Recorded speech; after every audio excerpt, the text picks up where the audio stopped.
Government job crack చేయడం చాలా కష్టం. ఒక్కొక్కసారి ప్రీ క్వాలిఫై అయినా సరే CBT2 అంటే మెయిన్స్ మనకు ఒక్కొక్కసారి పోతూ ఉంటుంది.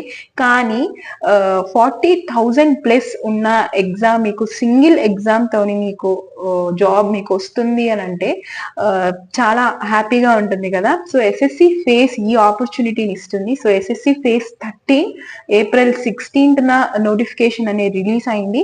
సో, దీని ఎలిజిబిలిటీ గురించి చూసుకుంటే 10th, ఇంటర్, గ్రాడ్యుయేషన్, సో ఇలాగా 3 ఫేజెస్ ఉంటాయి. సో 3 లెవెల్స్ ఆఫ్ ఎగ్జామినేషన్స్ అయితే ఇక్కడ కండక్ట్ చేస్తారు.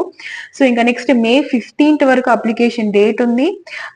సో ఎవరైనా ఇంట్రెస్ట్ ఉన్న వాళ్ళు అప్లై చేసుకోండి. అండ్ దీని గురించి ఈ ఎగ్జామ్ గురించి ఫుల్ డీటెయిల్స్ కావాలి మాకు, పోస్ట్ గురించి అండ్ వేకెన్సీస్ గురించి, ఎడ్యుకేషన్ ఎలిజిబిలిటీ గురించి అని అంటే సో కింద కమెంట్ సెషన్ లో కమెంట్ చేయండి. So I will make a full video upon all details of SSC phase 13 2025.